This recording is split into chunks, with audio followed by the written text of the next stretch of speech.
Hello friends. Last 20 days का best strategy क्या हो सकता है वो इस वीडियो में मैं शेयर करने वाला हूँ। वीडियो को स्किप मत करना, अदरवाइज़ बहुत ही इंपॉर्टेंट स्टेप आप मिस कर दोगे। आपको बहुत लंबा वीडियो मैं नहीं बनाने जा रहा, बहुत ही छोटा वीडियो रहेगा और इसमें आपको मैं बेस्ट अप्रोच बताऊंगा और क्या ये अप्रोच आपको किस लेवल तक पहुंचा पाएगा वो भी आपको इस वीडियो के अंत में आपको पता चल जाएगा। अब ज़रा ये देखिए कि क्या अप्रोच होना चाहिए। बहुत बच्चे लगातार प्रैक्टिस कर रहे हैं, बहुत बच्चे रिवीजन कर रहे हैं, कुछ बच्चे ब्लैंक है, कुछ बच्चे नए नए टॉपिक्स पढ़ रहे हैं जो नहीं पढ़ रखे हैं। लास्ट डे में क्या करना चाहिए और क्या नहीं करना चाहिए वो देखना है। ठीक है, सबसे पहला पॉइंट ये रहेगा कि आपको नया चीज़ कुछ भी नहीं पढ़ना है। जो छूट गया है उसको अभी रहने दो। लास्ट 20 डे में न्यू चीज़ नहीं पढ़ना है, न्यू न्यू टॉपिक्स को नहीं पढ़ना है। आपको करना क्या है, दूसरा ने क्या नहीं करना है, तो न्यू बुक्स को नहीं अप्लाई करना है, न्यू बुक्स को भी अप्लाई नहीं करना है। कोई भी न्यू बुक्स को अब सॉल्यूशन करने में नहीं लगना है। तीसरा, आपको क्या करना है कि आप प्रैक्टिस करोगे, वो तो करना ही है प्रैक्टिस। वो भी कहाँ से करोगे? देखो, सबसे पहले तो मैंने बता दिया कि न्यू टॉपिक्स नहीं पढ़नी है और न्यू बुक्स नहीं पढ़नी है। अब क्या क्या करना है वो ज़रा बताऊंगा। उससे पहले थोड़ा सा हम पिछले 3-4 पेपर का मैं थोड़ा सा ओवरव्यू दे दूं कि क्या क्या पूछ रखा है और किस लेवल का क्वेश्चन पूछ रखा है। देखो, यहाँ पे हो सकता है कि आपका इस जो गोल हो और maybe some students just qualify करना चाह रहे होंगे, मे बी कुछ अच्छे एनआईटीज़ में जाना चाह रहे होंगे, अच्छे एनआईटीज़ में अच्छे ब्रांच में, कुछ आईआईटी के पॉइंट ऑफ व्यू से दे रहे हैं। तो अब ज़रा समझना कि अगर आप जस्ट क्वालिफाई करना चाह रहे हो तो इसको अभी मैं जस्ट साइड कर रहा हूँ। अगर आप एक अच्छा एनआईटी में अच्छा एक ब्रांच लेना चाह रहे हो तो मैं थोड़ा सा बात करूँगा, इस पे भी बात करूँगा। एक अच्छे एनआईटी में अच्छा ब्रांच आपको चाहिए तो मिनिमम आपको 50% मार्क चाहिए, मतलब 150 मार्क्स आउट ऑफ 300। अच्छा जी, 300 को ज़रा डिवाइड करना, इसमें 3 पार्ट्स में डिवाइड करो। कितना कितना जी? आप ऐसे कर लो, 70 मार्क्स केमिस्ट्री का, बाकी का बच गया कितना जी? 80। तो 40 मार्क्स मैथ्स और 40 मार्क्स फिजिक्स, है ना। अब इसमें मान लो किसी का 50 हो जाएगा, किसी का ये कितना हो जाएगा जी?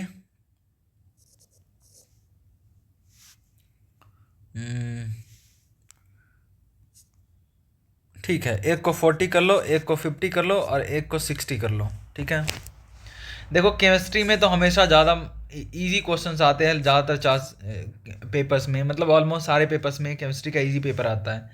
एक पेपर में टफ हो जाता है, वो केमिस्ट्री हो फिजिक्स हो सकता है, वो मैथ्स हो सकता है। एक का मॉडरेट रहता है and toughness also depends on your level of preparation. So मैं एज्यूम करके चलता हूँ ये मिड सब्जेक्ट है, ये आपका वीक सब्जेक्ट है और ये आपका गुड सब्जेक्ट है। अब ऐसा नहीं करना है कि गुड सब्जेक्ट में ही पूरा का पूरा जोर लगा देना है और बाकी के सब्जेक्ट्स को छोड़ देना है, नहीं। मैं बताऊंगा इस वीडियो के लास्ट में, बताऊंगा कि क्यों वैसा नहीं करना है, कि एक ही में 100 मार्क्स स्कोर करना है या मे बी 90 और मे बी 80 मार्क्स और बाकी में कम हो जाए तो चलेगा, नहीं चलेगा। आपका रैंक डाउन हो जाएगा, परसेंटाइल डाउन हो जाएगा। मैं बताऊंगा क्यों। उससे पहले यहाँ पे आओ कि ये 40 मार्क्स है जो आप लेस इंटरेस्ट है उस सब्जेक्ट का, ये 50 है जिसमें मिड इंटरेस्ट है और ये 60 है जिसमें हाई इंटरेस्ट है, मतलब बेस्ट है आपका। अब 60 मार्क्स केमिस्ट्री के करने के लिए आपको कितने क्वेश्चंस करने चाहिए? 15, है ना। तो आपको 15 मार्क्स का टारगेट करना है, बस। सॉरी, 15 क्वेश्चन का टारगेट करना है और 15 क्वेश्चन का टारगेट कीजिएगा तो आउट ऑफ 25 आपको 10 क्वेश्चंस ऐसे एलिमिनेट करने हैं जो आपके काम का नहीं है। अब 15 क्वेश्चंस को आपको सबसे अच्छे से करना है कि ऑर्गेनिक और इनऑर्गेनिक के पार्ट को, मोस्टली इनऑर्गेनिक के पार्ट को पहले ओवर कर लो, फिर ऑर्गेनिक के और फिर फिजिकल पे काम करो।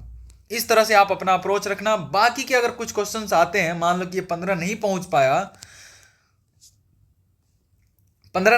पाया तो सम हाउ करके डेटा इंटरप्रेट करके और आपको फाइंड आउट करना है कि क्या कोई वैल्यू निगेटिव हो सकता है, क्या कोई वैल्यू पॉजिटिव हो सकता है, क्या कोई वैल्यू इतना बड़ा हो सकता है, इतना छोटा हो सकता है।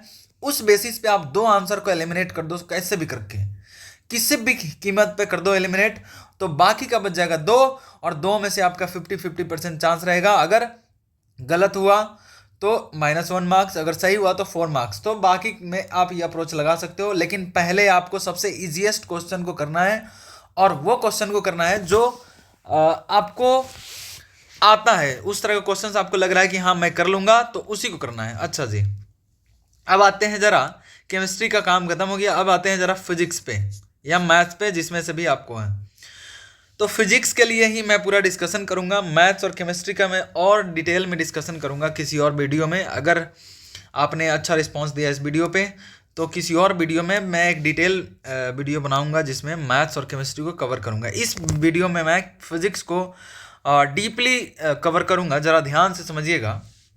आपको मान लेते हैं कि ये मिड रेंज का, देखो किसी भी अच्छे एनआईटी में जाने के लिए 50% मार्क्स इनफ है, और आउट ऑफ 100 आप मान लो कि फिजिक्स में 50% स्कोर कर रहे हो। तो अगर कोई एक वीक सब्जेक्ट है, तो उसको कोई एक स्ट्रॉन्ग सब्जेक्ट आपको बैलेंस करना पड़ेगा उससे। अच्छा जी, हम फिजिक्स को मान के चल रहे हैं कि मॉडरेट है, मतलब 50 मार्क्स उसमें स्कोर करना है एटलीस्ट। तो 50 मार्क्स के लिए ऑलमोस्ट 13 क्वेश्चन हमें सही करने पड़ेंगे, है ना। अब इसको सही कैसे करेंगे 13 क्वेश्चंस, आप इस वीडियो में आपको समझाता हूँ। ज़रा देखो, ये एक पेपर है 27 जनवरी का, मॉर्निंग शिफ्ट का। इसमें ज़रा एनालाइज करना दोस्तों। पहला क्वेश्चन पूछा है बल्क मॉडुलस पे, सीधा फॉर्मूला लगाया, कुछ नया नहीं पूछा है, सीधा बल्क मॉडुलस पे फॉर्मूला बेस्ड बेसिक क्वेश्चन था। Bulk modulus is equal to minus of P upon delta V by V. इस फॉर्मूला पे बेसिक क्वेश्चन था दोस्तों। Q is equal to C V, एक कैपेसिटर था, ऐसे वोल्टेज अप्लाई किया, इसमें कई सारे कैपेसिटर थे, कह रहा था कि इस पर कितने चार्ज डेवलप होगा, Q is equal to C V लगाना था। अच्छा, थर्ड क्वेश्चन था बाइंडिंग एनर्जी और बाइंडिंग एनर्जी पर न्यूक्लियन। देखो मैं अभी जस्ट बता रहा हूँ और इसका कंक्लूजन अभी बताऊंगा, ये सारे एनालाइज करा रहा हूँ मैं। मोमेंट ऑफ इनर्शिया का application of parallel and perpendicular axis theorem का वीडियो क्वेश्चन था इसमें, और ये बेसिक क्वेश्चन था, बहुत टफ नहीं था एकदम, मतलब सीधा फॉर्मूले लगा देना है। एक ऐसा था, ऐसा रॉड था रेक्टेंगुलर, और इस एक एक्सिस के अबाउट पूछ रहा था मोमेंट ऑफ इनर्शिया, तो कुछ करना ही नहीं था। मैं सारे को डिटेल में डिस्कस करूंगा। ये एसएचएम में पूछा था, इस फॉर्मूला बेस्ड पे डायरेक्ट क्वेश्चन, ए का वैल्यू दे रखा था, x1 v1 दे रखा था, x2 दे रखा था, और v2 पूछ रहा था। तो एकदम डायरेक्ट सवाल थे, इस पे भी एकदम डायरेक्ट थे। अभी देखो सारे का मैं फॉर्मूला लिख दिया हूँ कि कौन से फॉर्मूला पे बेस्ड है। अभी मैं बताऊंगा कि क्या हम कंक्लूजन कर सकते हैं। देखो ये magnetic field due to long infinite current carrying wire की वजह से ये मैग्नेटिक फील्ड पूछ रखा था। 7th क्वेश्चन था V square is equal to U square plus 2 tension in string पूछ रखा था इस वाले क्वेश्चन में। खैर ये तो थोड़ा मिड रेंज का था, मॉडरेट था। बाकी अभी तक जो 7 क्वेश्चन देखे वो सारे इजी लेवल के थे, फॉर्मूले बेस्ड थे, सारे फॉर्मूले बेस्ड थे। अगर क्वेश्चन नंबर 9 देखे तो सिंपली ये ईएमएफ इंड्यूस्ड पूछ रखा था, और rate of change of current दे रखा था, और म्यूचुअल इंडक्टेंस दे रखा था। अच्छा जी, यहाँ पे एपरेंट डेप्थ ऑफ लिक्विड पूछ रहा है। तो सबको पता है क्लास 10th का फॉर्मूला, क्लास 10th से आप देखते आ रहे हो कि क्लास 10th में एपरेंट डेप्थ और रियल डेप्थ में क्या रिलेशन था। एकदम बेसिक क्वेश्चन ये भी था। यूनिट एंड डायमेंशन का दोस्तों ऐसे पूछ रखा था, x upon a square plus y upon b square, और एक्स वाई का यूनिट दे रखा था, और कह रहा था कि a square upon b square का यूनिट क्या होगा, डायमेंशन क्या होगा, ऐसा पूछ रखा था। इतना ईजी क्वेश्चन पूछ रखा था। मीटर ब्रिज का डायरेक्ट सवाल पूछ रखा था कि इसका डिफ्लेक्शन जो बैलेंस पॉइंट है वो इतना सेंटीमीटर पे है, तो अननोन रेजिस्टेंस कितना है, मतलब डायरेक्ट फॉर्मूला बेस्ड क्वेश्चन। अभी देखो सारे मैंने बताया फॉर्मूला बेस्ड ही क्वेश्चन थे। अच्छा जी, बढ़िया। इसमें देखो ये भी फॉर्मूला बेस्ड था। एक वायर को 5 टुकड़े में कट कर दिया था, तो रेजिस्टेंस देखो सेम ए रहेगा, तो रेजिस्टेंस लेंथ पे डिपेंड करेगा, तो R/5 हो जाएगा 5 टुकड़े में डिवाइड करेंगे तो। फिर कह रहा है कि पांचों को पैरेलल में ऐड कर दिया तो कितना होगा रेजिस्टेंस। ये भी फॉर्मूला बेस्ड था, और वो भी इजीएस्ट क्वेश्चन। नेक्स्ट क्वेश्चन पूछा है 14 नंबर, एवरेज काइनेटिक एनर्जी पूछा था, और टी टेम्परेचर का वैल्यू दे रखा था। टेम्परेचर का वैल्यू के भी सबको पता है, के भी का भी वैल्यू दे रखा था, और 3/2 सिर्फ फार्मूला लगाना था, क्या ही पूछ दिया था। ये इलेक्ट्रिक पोटेंशियल का डायरेक्ट KQ/R का क्वेश्चन था। PF is equal to PI, conservation of linear momentum पे एक क्वेश्चन था, ये थोड़ा सा था मिड रेंज का, बाकी ये बहुत टफ नहीं था, ये भी एकदम समझो कि PI is equal to PF लगा देना था और कुछ नहीं करना था। इंटेंसिटी का ये फॉर्मूला बेस था। देखो EM वेव 2 लेक्चर का चैप्टर है और उससे एक क्वेश्चन मैंने सारे देखा, सारे पेपर में पूछ रखे एक क्वेश्चन EM वेव का, इतने छोटे से चैप्टर का, और इसमें 5 से 7 क्वेश्चन, मतलब 5 से 7 फॉर्मूले हैं जिस पे क्वेश्चन बनते हैं, और मैं उस फॉर्मूलेज पे मैं आज से कल में एक वीडियो अपलोड करूंगा। देखो डायरेक्ट इस फॉर्मूले पे क्वेश्चन पूछ रखा था, इंटेंसिटी पूछ रहा था, क्या ही क्वेश्चन था।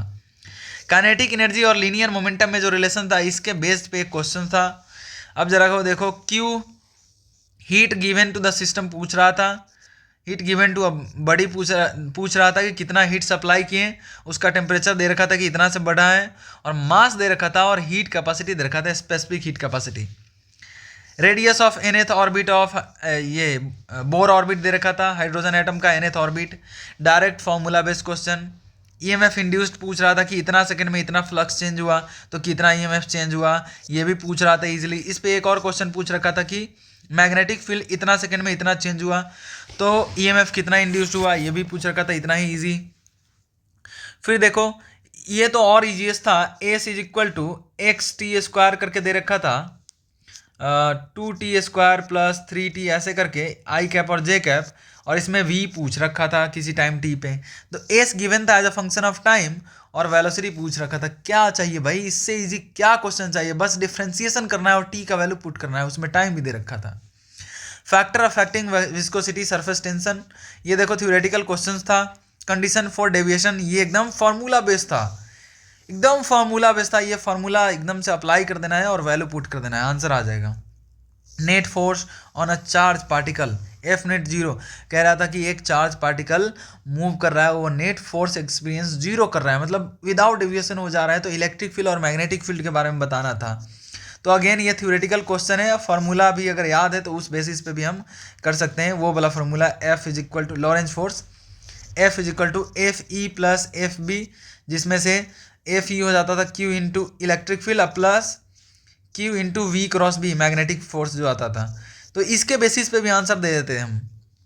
अब देखो नेक्स्ट क्वेश्चन, ये डायरेक्ट G का वेरिएशन पूछ रखा था, 2 प्लानिट था, एक का कह रहा है कि मास हाफ है, रेडियस 2 गुना है अर्थ से, तो पूछ रहा है उसका कह रहा है कि एक्सेलरेशन ड्यू टू ग्रेविटी उस पर क्या होगा। तो क्या ही क्वेश्चन पूछ रखा था, बस रेशियो का क्वेश्चन था। ये डायरेक्ट फार्मूला बेस्ड क्वेश्चन पूछ रखा था कि एंगल ऑफ एलिवेशन कितना होगा, अगर R इतना है, V इतना है, तो फॉर 12 मीटर पर सेकेंड स्पीड के लिए पूछ रखा था कि R इतना है, 50 या 40 मीटर दे रखा था। एंगल ऑफ एलिवेशन पूछ रखा था, direct formula based question.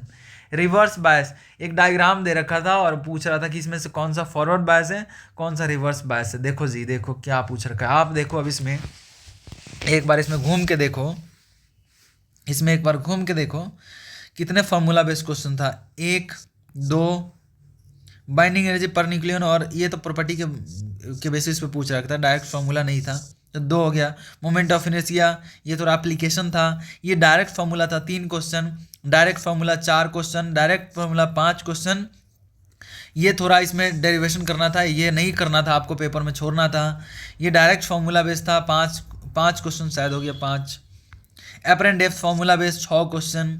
Unit and dimension इसमें थोड़ा सा देखना था, ठीक है। ये डायरेक्ट फार्मूला बेस्ड 7 क्वेश्चन, ये फार्मूला बेस्ड 8 क्वेश्चन, मतलब थोड़ा सा एप्लीकेशन था, इसमें डायरेक्ट कोई फार्मूला नहीं था। इन 9 question formula based. V is equal to KQ/R 10 question. Conservation of momentum, इसमें फार्मूला याद नहीं था लेकिन बेसिक एप्लीकेशन करना था, फिर भी हम छोड़ देते हैं उसको कि चलो उसको स्किप करते हैं। I इज इक्वल टू इतना लगाना था, फार्मूला बेस्ड क्वेश्चन 9 क्वेश्चन, 9 या 10 हो गया। ऑन यहाँ देखो K is equal to P²/2m, ये फार्मूला लगाना था, ये 10 question. Q is equal to MC delta T, ये भी 11 क्वेश्चन, 12 क्वेश्चन। इसको देखो जी, ये भी फार्मूला बेस्ड था, लेकिन मान लेते हैं इसको स्किप कर देते हैं, फिर भी इसको देखो डायरेक्ट डिफ्रेंसिएशन करना था, ये मान लो 12 क्वेश्चन। उसके बाद फैक्टर अफेक्टिंग विस्कोसिटी, ये मान लो थ्योरेटिकल था तो छोड़ देते हैं। Condition for deviation, minimum deviation, ये याद रखना था 13 क्वेश्चन। नेट फोर्स कह रहा है 0 है तो इस फॉर्मूला के बेस पे था 14 क्वेश्चन।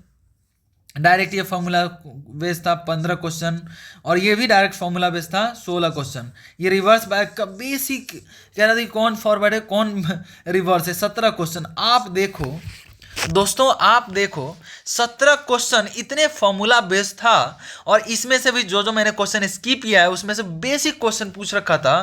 तो ऑन एन एवरेज अगर 20 क्वेश्चन भी मैं लूं कि इजी था, मतलब डायरेक्ट फॉर्मूला बेस्ड था 17 क्वेश्चन और 3 क्वेश्चन इजी थ्योरेटिकल था, तो 20 चौका 80, 80 मार्क्स आप इजीली स्कोर कर पा रहे हो। फिजिक्स में से, जिसको फिजिक्स से डर लगता है और मैथ से, वो 80 मार्क्स कर लेंगे only because he knows or she knows each and every formula and their basic application। बहुत ही इंपॉर्टेंट है, बहुत ही इंपॉर्टेंट इसलिए अभी मैं बताता हूँ कि सर एक पेपर के बेसिस पे आप एक कंक्लूजन कर सकते हो क्या, तो नहीं कर सकते हैं। तो हम नेक्स्ट पेपर को भी मैं दिखाता हूँ, नेक्स्ट पेपर को भी दिखाता हूँ। Only concept of positive, negative और जीरो एरर, कोई कैलकुलेशन नहीं, सिर्फ कॉन्सेप्ट पूछा था कि जीरो एरर कब होगा, पॉजिटिव कब होगा, निगेटिव कब होगा। वर्टिकल सर्कुलर मोशन का नो फार्मूला बोस, डायरेक्ट ये कॉन्सेप्चुअल क्वेश्चन पूछा था, कॉन्सेप्ट लगाना था, कोई फार्मूला या डेरिवेशन नहीं था, सीधा पूछ रहा था कि इसका पोटेंशियल एनर्जी काइनेटिक एनर्जी में कौन बढ़ेगा कौन क्या, ऐसे करके क्वेश्चन था। Nature of limiting of kinetic and static friction का लिमिटिंग पूछ रहा था। अच्छा जी, चलो मान लो ये ज़्यादा ऊपर चला गया तो इसको नीचे रख देते हैं। ट्रांसफार्मर का क्लास 12th में ही, जब आप 12th का प्रिपरेशन किए होगे तो ये रिलेशन सबको पता होगा यार, और इस रिलेशन को यूज़ करके पावर निकालना था। प्राइमरी कॉइल में, सेकेंडरी कॉइल में कितना होगा करंट फ्लो, कितना पावर इंड्यूस्ड होगा, कितना पावर फ्लो होगा, कितना पावर ट्रांसफर होगा, वट एवर पूछे। NS NP दे रखा था, IS दे रखा था, या IP मुझे उतना याद नहीं है, किसी कोई एक करंट दे रखा था, दूसरा करंट निकालना था और इसको पावर का फॉर्मूला लगा देना था यार, कुछ नहीं करना था। ये एक खंभा था और कह रहा था कि एक मैन के कंधा पे ऐसे ही जस्ट ऐसे टेढ़ा करके छोड़ दिए हैं, तो कह रहा कि नॉर्मल फोर्स कितना लग रहा होगा। तो डायरेक्ट ये एक तरह से न्यूटन्स लॉज ऑफ मोशन का बेसिक क्वेश्चन पूछ रखा था, जिसमें हमें FBD बना करके फोर्स को बैलेंस करना था और कुछ नहीं करना था। Comparison of omega of earth and moon पूछ रखा था कि किसका ओमेगा ज़्यादा होगा, तो ऑब्वियसली बात है टाइम पीरियड अर्थ का ज़्यादा होता है तो इसका ओमेगा कम होगा, टाइम पीरियड मून का कम होता है, 27 दिन 28 दिन के आसपास होता है, तो इसका ओमेगा ज़्यादा होगा, मून ज़्यादा फ्रिक्वेंटली रोटेट कर रहा है। तो ये इतना बेसिक क्वेश्चन पूछ रखा था, क्या ही पूछ रखा था, डेफिनेशन ऑफ इलास्टिसिटी एंड उसका प्रॉपर्टी पूछ रखा था, ये थ्योरेटिकल क्वेश्चन। डायरेक्ट ये फॉर्मूला जो बाइंडिंग एनर्जी का होता है, delta mass defect into C² का फॉर्मूला पूछ रखा था नेक्स्ट क्वेश्चन में। उसके अगले क्वेश्चन में वर्क फंक्शन पूछ रखा था, और आई गेस थ्रेशोल्ड फ्रीक्वेंसी पूछ रखा था, और वर्क फंक्शन दे रखा था, कुछ नहीं करना था, ये बेसिक फॉर्मूला लगाना था। इसमें देखो कह रहा था कि ये P प्रोपोर्शनल है T⁻³ का, और एडियाबेटिक प्रोसेस है तो CP/CV क्या होगा। अब ये PV के पावर गामा सबको पता है कि एडियाबेटिक में कांस्टेंट होता है, फिर इसको T और P के फॉर्म में कन्वर्ट कर लेंगे यार, कितना इजी है। P को एज इट इज छोड़ दो, V को लिख दो nRT/P के power gamma is equal to constant, और यहाँ से देखो जरा, ये P के पावर गामा नीचे है, ये P ऊपर है, तो P के पावर 1 माइनस गामा हो जाएगा इनटू NR के पावर गामा कांस्टेंट हो जाएगा, तो उस तरफ ले जाओ तो वो हट जाएगा, T के power gamma is equal to constant आ जाएगा। ये यहाँ से लगाना था, और इसको ज़रा सा फिर सिंप्लीफाई करो, दोनों तरफ रूट ले लो 1 माइनस गामा का, तो T के power gamma upon 1 minus gamma आ जाएगा इज इक्वल टू कॉन्स्टेंट। और यहीं पे करना था, क्या करना था दोस्तों, इसको ज़रा कन्वर्ट करोगे P इंटू T के power -3 is equal to constant, तो उससे कंपेयर कर लो, gamma upon 1 minus gamma is equal to -3 आ रहा है, और यहीं से निकाल लेना था गामा। ये CP/CV का मतलब गामा ही होता है, और गामा ही निकालना था। कितना इजी क्वेश्चन था, बेसिक PV के पावर गामा जिसको भी आता है वो दूसरा टेम्परेचर और प्रेशर के टर्म्स में कन्वर्ट करके और डायरेक्ट गामा का वैल्यू निकाल लेगा यार, कितना ईजी क्वेश्चन पूछता है। वर्क एनर्जी थ्योरम के बेसिस पे डायरेक्ट क्वेश्चन पूछ रखा था। ये ऐसा क्वेश्चन था जिसको वर्क एनर्जी थ्योरम से भी कर सकते थे और ये फार्मूला से भी कर सकते थे, V² = U² - +2AS से। Concept of ideal and real volt meter पूछ रखा था, सबको पता है आइडियल वोल्ट मीटर का इनफाइनाइट रेजिस्टेंस होता है, आइडियल एमीटर का जीरो रेजिस्टेंस होता है, रियल का सम रेजिस्टेंस होता है। बस units basic question, unit based जैसे मैंने बताया था पिछले क्वेश्चन में, वैसे इस वाले में पी, ये वंडर वाली क्वेश्चन टाइप का दे रखा था, पी माइनस कुछ क्वांटिटी दे रखा था, maybe x upon a square करके into v plus y upon b square, ऐसे करके कुछ दे रखा था दोस्तों, मुझे उतना याद नहीं आ रहा है। आपको बस इसका और इसका प्रेशर ये पूछ रखा था कि इसका यूनिट क्या होगा। प्रेशर में से प्रेशर को घटाते हैं तो प्रेशर का यूनिट हो जाएगा न्यूटन पर मीटर स्क्वायर, वॉल्यूम को मीटर क्यूब और ए अपॉन बी का रेशियो पूछ रखा था। तो इतना सिंपल ये भी क्वेश्चन था। नेक्स्ट क्वेश्चन है properties of electric field lines and equipotential surface. ये 12th क्लास के लिए इतना इंपॉर्टेंट रहता है कि दोनों में से कोई एक पोटेंशियल ये प्रॉपर्टी पूछ ही लेता है। ये पोलराइजेशन के बेसिस पे कि पोलराइड का के तरफ से जाएगा एक लाइट तो उसका इंटेंसिटी कितना से बढ़ेगा घटेगा, कितना हाफ हो जाता है, कितना हो जाता है, थीटा एंगल पे है दो पोलराइड तो कितना ईएम वेव के लाइट के थीटा एंगल पे पोलराइड है तो कितना इंटेंसिटी पास होगा, प्रोड्यूस होगा, बाहर जो उसे ट्रांसमिट होगा वो कितना होगा। तो इस पे भी बेसिक क्वेश्चन पूछ रखा था, बस फॉर्मूला ये लगाना था, I = y नॉट cos का थीटा। रेडिएशन प्रेशर पूछ रखा था जिसका डायरेक्ट फॉर्मूला होता है 2I/c, और मीडियम में अगर कोई रहेगा तो रेडिएशन प्रेशर होता है I/v। Speed of light air में c रहता है इसलिए I/c एयर में रहता है, और मीडियम में I/v रहता है। तो डायरेक्ट ये भी फॉर्मूला बेस्ड था। फिर भी किसी बच्चे को अगर ये क्लिक नहीं करता तो इसको कोई बात नहीं, इसको नहीं करना है। उसके बाद काइनेटिक एनर्जी = F/2 kBT होता है गैस का फॉर 1 मॉलिक्यूल, 1 मोल के लिए F/2 nRT था। तो इसी के बेस पे F/2 nRT के बेसिस पे एक डायरेक्ट क्वेश्चन पूछा था, नंबर ऑफ मोल्स दे रखा था और टेम्परेचर दे रखा था दोस्तों, और पूछ रहा था ऑक्सीजन का काइनेटिक एनर्जी कितना होगा। कितना ईजी क्वेश्चन पूछ रखा था ये डायरेक्ट ये क्वेश्चन क्या दे रखा था, गैल्वेनोमीटर में इतना करंट फ्लो होने पे इतना एंगल डिफ्लेक्शन हो रहा है, तो इतना करंट पे कितना डिफ्लेक्शन होगा। I1/I2 = θ1/θ2 डायरेक्ट करना था। व्हीट स्टोन ब्रिज का बेसिक क्वेश्चन पूछ रखा था कि R1/R2 = R3/R4 पे कैसे क्वेश्चन, मतलब एक रेजिस्टेंस दे रखा था, फिर उसका निकालना था, कुछ करके ऐसे ही करना था। बेसिक क्वेश्चन इसी के बेसिस पे था, एकदम बेसिक। ऑर्गन पाइप में वेलोसिटी ऑफ साउंड निकालना था, उसका वेवलेंथ दे रखा था, लेंथ दे रखा था, एवरीथिंग दे रखा था दोस्तों, बस स्पीड ऑफ साउंड का फॉर्मूला लगाना था। पावर फैक्टर पूछ रहा था LCR सर्किट के लिए, तो किसी किसी के लिए मे भी टफ हो जाए। cos phi = जो भी फॉर्मूला होता है, क्या होता है जी, cos phi यहाँ से अगर देखोगे ऐसे आता है सर्किट, ये phi होता है, इधर की तरफ R होता है, इधर की तरफ Z होता है, तो cos phi हो जाएगा B/H, यानी कि R/Z करके ये फार्मूला लगाना था। ऐसे इतना ईजी था जो फैक्टर पावर फैक्टर पूछ रहा है। टॉर्क ऑन डाइपोल डायरेक्ट ये फार्मूला लगाना था। चार्ज दे रखा था, दोनों डाइपोल के बीच का डिस्टेंस दे रखा था, तो डाइपोल मोमेंट आ जाता है। इलेक्ट्रिक फील्ड दे रखा था, उसका क्रॉस प्रोडक्ट करना था दोस्तों, दोनों का डायरेक्शन दे रखा था शायद। Ratio of kinetic energy of ring to sphere पूछ रखा था, based on conservation of energy on rolling down the incline plane पे पूछ रहा था कि एक हाइट से रिंग को छोड़ रहे हैं और एक हाइट से उसी इंक्लाइन प्लेन से स्फीयर को छोड़ रहे हैं, तो कितना उसका रेशियो ऑफ काइनेटिक एनर्जी होगा। यार दोनों को सेम हाइट से छोड़ रहे हैं तो नीचे आके दोनों के पास सेम ही काइनेटिक एनर्जी रहेगा, क्योंकि सेम पोटेंशियल एनर्जी पहले था। एनर्जी ऑफ कंजर्वेशन के बेसिस पे एकदम इजी क्वेश्चन था, देख करके टिक मारना था। Based on equilibrium of motion कि नेट फोर्स जहाँ पे जीरो होगा उसके बेसिस पे एक इजी क्वेश्चन था। पोटेंशियल का अगेन फॉर्मूला बेस्ड क्वेश्चन था। Magnetic field due to circular loop at its centre पूछ रखा था। सबको पता है मैग्नेटिक फील्ड क्या होता है, μ0I/2R। Direct formula based question था। अगर n लूप है तो n टाइम्स मल्टीप्लाई हो जाएगा। Angle of diffraction sine theta पूछ रखा था, ये λ/d होता है। एंगल ऑफ डिफ्रैक्शन यहाँ से निकल जाएगा। डेल्टा पी का हाफ रो v²। ये देखो ये longest wavelength of Paschen series पूछ रखा था। पास्टन सीरीज यहाँ पे एक को 3 रख देना था, एक को निकाल देना था। लॉन्गेस्ट वेवलेंथ कब होता है, जब एनर्जी गैप कम, तो एक को 4 लेना था, एक को 3 लेना था। कितना इजी क्वेश्चन था। तो इसमें भी आप देखो तो फॉर्मूला बेस्ड 29 क्वेश्चन था। उसके बाद एंगल ऑफ डिफ्रैक्शन, ये भी फॉर्मूला बेस्ड 26, 3-4 फॉर्मूला बेस्ड। उसके बाद देखो ये तो डायरेक्ट इजी कॉन्सेप्ट बेस्ड था 5। ये formula based 6, power factor formula based 7, close organ pipe में ये थोड़ा सा मिड समझो कि थोड़ा सा ये मिड रेंज का था।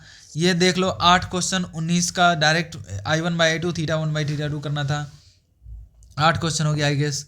ये 20 में देखो वी टेस्ट ब्रीज का था, ये 9 क्वेश्चन, ये फार्मूला बेस्ड था 10 क्वेश्चन, है ना, 10 ही हुआ ना जी, कितना हुआ 1 2 3 4 5 6 7 8 9 10 11 क्वेश्चन यहीं पे हो गया दोस्तों। अभी इतने सारे क्वेश्चन बचे हैं जो डायरेक्ट ये देखो वर्क फंक्शन दे रखा था और फ्रीक्वेंसी पूछ रखा था, 12 क्वेश्चन।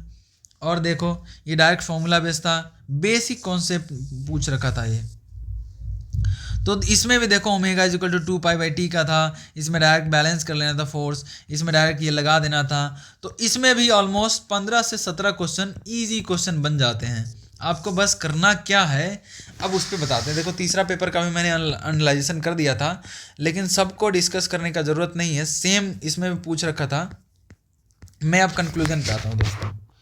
कंक्लूजन पे आता हूँ कि सबसे पहला इंपॉर्टेंट पॉइंट मैं इस लेक्चर के डिस्कशन का मैं बताना चाहता हूँ, विच इज़ फार्मूला। अगर आपके माइंड सेट में है कि हम 10 चैप्टर या 5 चैप्टर किसी एक सब्जेक्ट का करके जाएंगे तो हम वहाँ पे रॉकेट उड़ा के चले आएंगे या बहुत बड़ा काम करके आ जाएंगे, तीर मार के आ जाएंगे, तो वो आपका कॉन्सेप्ट एकदम गलत है दोस्तों, एकदम गलत है। रेदर देन बेसिक क्वेश्चन सारे चैप्टर का लगा के जाओ, क्योंकि जेई का यही ट्रिक है कि किसी साल किसी चैप्टर से एक भी क्वेश्चन नहीं पूछेगा, किसी से 2-3 क्वेश्चन पूछ देगा, तो वहां पे आप एलिमिनेट हो जाओगे। इसलिए बेटर है कि आप लक के भरोसे नहीं बैठो, आप सारे चैप्टर्स का बेसिक फॉर्मूलेज का लिस्ट बनाओ। मैं भी शेयर कर रहा हूं, मैं 2-3 चैप्टर का शेयर कर चुका हूं मैं अपने यूट्यूब चैनल पे। अगर आप अभी तक नहीं लिए हैं तो रील्स को सर्च करो फॉर्मूलेज का, और 4-5 रील्स है, उसमें से आपको 2-3 में मिल जाएगा आपको फार्मूला का सीट। वेरी सुन मैं मैग्नेटिज्म का भी शेयर करने वाला हूँ ईच एंड एवरी केसेस के साथ। तो सबसे पहले फार्मूला याद होना चाहिए, और वो भी बेसिक, कोई भी नया सा फार्मूला नहीं, जो हर एक चैप्टर में सबको पता होता है कि ये फार्मूला आता है, वो सबको हर एक बुक में आपको मिल जाएगा, वो फार्मूला हर एक बुक में मिल जाएगा। दूसरा, इस फार्मूले का बेसिक एप्लीकेशन।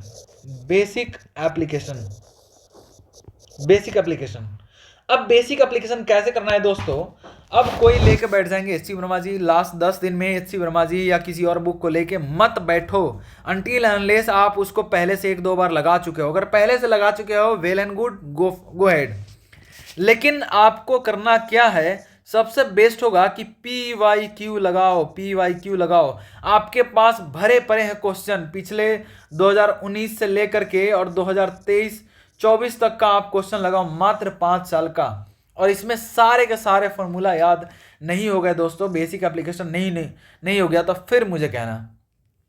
हर एक चैप्टर का हर एक ही साल में आप देखोगे कि 50% फॉर्मूलेज आपके रिवाइज हो जाएंगे। 50% फॉर्मूले, अगर सिर्फ और सिर्फ 2024 का क्वेश्चन लगा के आओ, 50% बेसिक फॉर्मूले आपके रिवाइज हो जाएंगे।